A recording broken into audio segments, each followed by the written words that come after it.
গর্জে উঠছে সাইরেন, বিমান হামলার সতর্কতা। জেরুজালেম তেল আবিবেও আতঙ্কের ছায়া।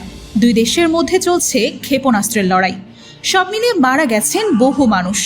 তবুও সংঘাতের লাগাম টানার কোনো লক্ষণ নেই, উল্টো সংঘাত উস্কে দেওয়া হচ্ছে। এই রক্তাক্ত সংঘাতের মাঝে এক বিস্ফোরক মন্তব্যে তোলপাড় গোটা বিশ্ব। ইরানের বিপ্লবী গার্ড কোরের শীর্ষ কর্মকর্তা জেনারেল মোহসেন রেজাই বলেছেন, ইসরায়েল যদি আমাদের উপর পারমাণবিক হামলা চালায়, পাকিস্তান তখন ইসরায়েলকে পারমাণবিক জবাব দেবে। এই দাবি তিনি করেছেন ইরানের এক জাতীয় টেলিভিশনের লাইভ সাক্ষাৎকারে।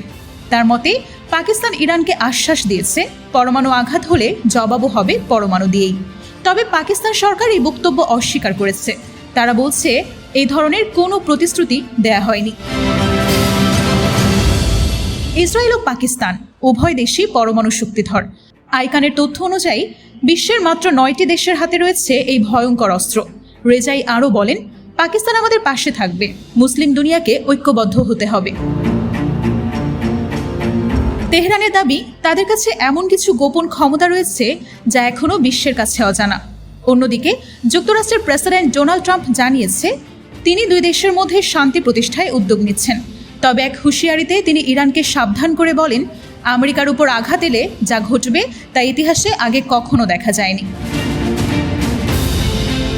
পাকিস্তানের প্রতিরক্ষা মন্ত্রী খাজা আসিফ বলেছেন, ইসরায়েলের পুরো অঞ্চলকে যুদ্ধের আগুনে ঠেলে দিচ্ছে।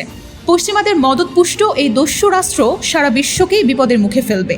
মধ্যপ্রাচ্য যেন আর এক নতুন যুদ্ধের মুখোমুখি। পরমাণু অস্ত্রের হুমকি বাস্তবে রূপ নিলে এর প্রভাব হবে ভয়ঙ্কর। এশিয়া থেকে ইউরোপ কেউই রেহাই পাবে না। এই পরিস্থিতিতে প্রশ্ন একটাই, কি হতে চলেছে আগামী দিনে?